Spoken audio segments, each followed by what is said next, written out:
chef, author, teacher, entrepreneur, and a mother. This master chef switches effortlessly from one role to another.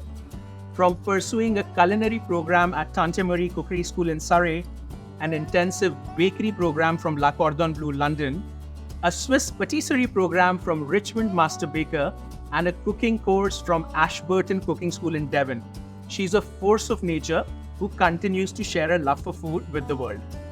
The founder of Palette Culinary Academy, this boss woman redefines the never say never attitude. Please welcome none other than Chef Rakhi Vaswani. Chef, welcome to the Flavors of Europe. Thank you so much, Sameer, for the lovely introduction. I was very excited when I heard you're hosting the show because I know that you not only love exploring new dishes, but also enjoy sharing it with the world just like I do. And there's never been a better chance to talk about it. So let's get to it, shall we? Sure. Chef, your journey has been so inspiring where you don the hat of being a chef, teacher, and author, all so seamlessly. I'm sure you're now a pro at it because you've been doing this for all these years now. Tell us, what made you curious about the culinary field? You know, Sameer, even before getting into the culinary field, I think I've always been someone who truly appreciates good food. You know, my childhood since I was 11 years old. So every time my mom or aunt were in the kitchen, I would observe them, how they were cooking, playing around with the ingredients. I often found myself doing that always. So that became, a part of my cooking process eventually. So let me just say, the curiosity was always there. But it was my husband, my spouse, my partner, who actually noticed this about me and encouraged me to chase my dreams. I must say, Chef, it's only when someone who's that passionate about their job can they enjoy the hustle that comes with it. For those who followed your journey all along, they very well know that you're a celebrity chef. Tell us about a few fascinating recipes that you've taught them. Yes, I have been very fortunate, Sameer, and it's been incredibly fun working with each one of them. Honestly, I've cooked so many dishes that it's going to be really hard to just name a few. Everyone who knows me, I'm always drooling over a mutton biryani.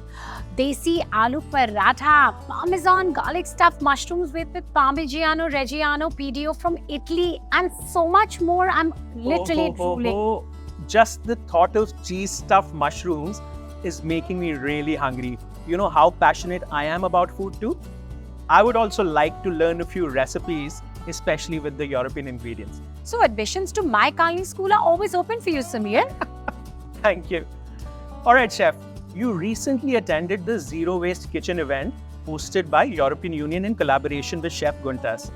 The entire idea of the workshop was to shed light on sustainable practices that can be adopted in everyday cooking.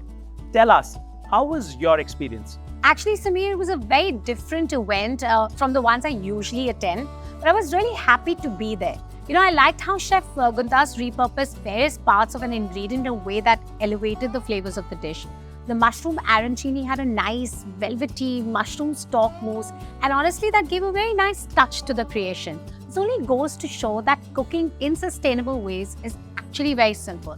With being a great chef comes great responsibility too. Since we're talking about recipes and adding the chef's touch, we know how much you love exploring different cuisines and hatke ingredients. Which are some of your favorites and are now a part of your recipes too? I really enjoy using potatoes from Portugal along with ham from Slovenia to create a delicious ham and potato casserole. Another dish that I make, which is my family finishes in seconds, is a spinach and cheese sausage rolls. For this, I use the Parmigiano Reggiano from Italy and pork cocktail sausages from Denmark.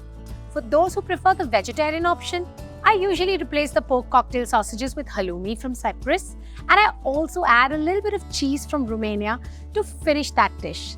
Let me tell you, it's one spectacular combination. And what's a meal without drinks, right? I like to make a blueberry and apple mocktail using the blueberry syrup along with some sparkling apple juice from France to add a refreshing touch to every meal. Nice. Do you also like creating desserts? Of course I do. There are days where I crave for one right after a meal.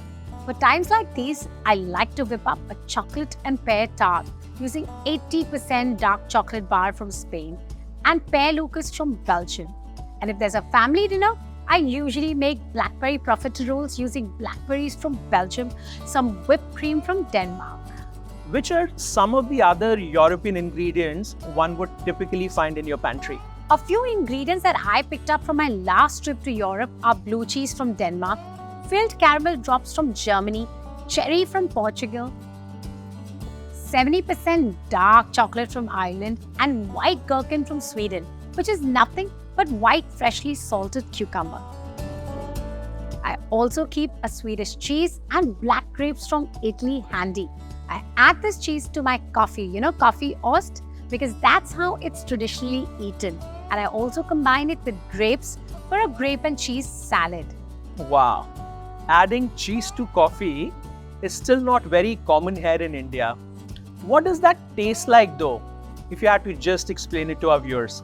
It's a unique kind of cheese. It's not actually matured, it's baked, has a slightly sweet and nutty and creamy flavor. You take some time, but you start savoring it. Before I ask for your permission to steal your grocery list, Chef, can you explain a bit about the PDO and PGI labels that you mentioned? Okay, first of all, permission granted. Now speaking of the labels, the European Union has designated labels which are used to indicate the authenticity of the product. For instance, product names registered as Protected Designation of Origin or PDO label are those that have the strongest links to the place in which they are made. So every part of the production, processing and preparation process must take place in the specific region, whereas the Protected Geographical Indication or the PGI label emphasizes the relationship between the specific geographic region and the name of the product, where a particular quality, reputation or other characteristics is essentially attributable to its geographical origin. For most PGI products, at least one of the stages of production, processing or preparation takes place in the region. I'm sure this gives people a lot of clarity about what ingredients to choose and reference to the labels. Now say you've just returned home from a trip and are craving for a heartwarming meal. What would be your go-to comfort food in that case? For me, it's always been ghar ki dal khichdi. There's nothing that this dish can't fix. Just one bite is enough for me to feel all my worries melt away. To give it a slightly tangy hit, while giving tadka, I always try to use the wild heirloom tomatoes from Netherlands and garnish it with some nice arugula lettuce from Italy to give it a very peppery and nutty finish. But sometimes you're also exhausted when it comes to curating new recipes. In that case, how do you keep going?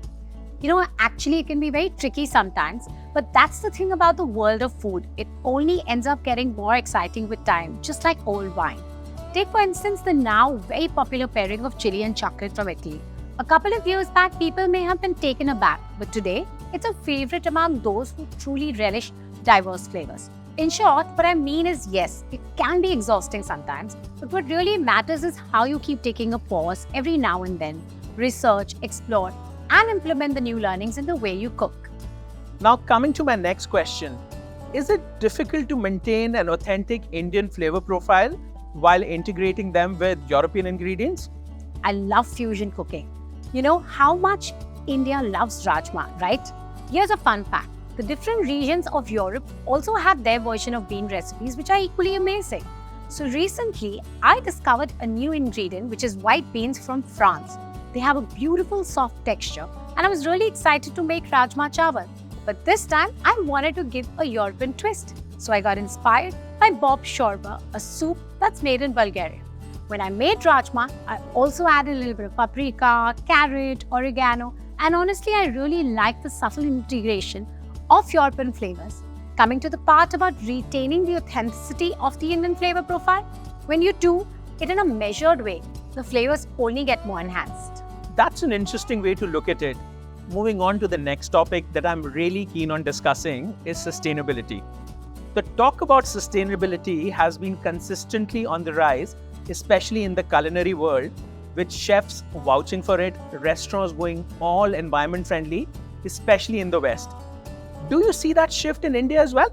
For me, sustainability starts from the very source where the ingredients are grown, and no one does it better than the European Union. Their aim is to encourage production of local crops while reducing the use of fertilizers and pesticides. It's more important than ever for Indian audiences to realize that sustainability is not just great for the environment, but is also great for anyone consuming these ingredients too. It is because of this I know that whether I pick Fujian apples from Germany, melon from France, or jalapeno chili peppers from Spain, I can always be sure of sourcing the right ingredients. That's so true.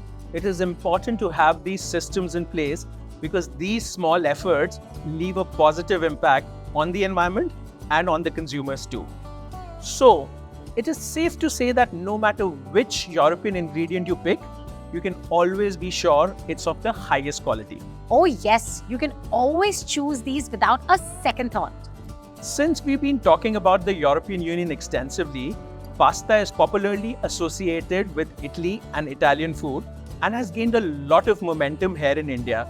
What's the one secret to getting the pasta recipe right in a way that it transports you to Italy? Cooking the pasta to the al dente consistency, it starts and ends right there. Once you nail this stage, the sauces, cheeses, and garnishes only make the dish a lot better. You have all this experience behind you and you've been nurturing culinary artists since a while now. What's the one piece of advice that you would share with budding chefs? It's just one very simple funda, Sameer. I always tell all my students that cook with your heart and the rest just follows. Because I think you can instantly tell when a dish has been made with a lot of soul in it. You're absolutely right. Very cliched, but like we always hear in the movies, love is the main ingredient in every dish.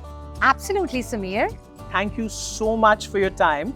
We hope that you continue to reach greater heights in all your culinary endeavors. Thank you so much, Sameer. Even I had a great time catching up with you. The pleasure was all mine. Thank you so much for joining us. Pleasure. Thank you.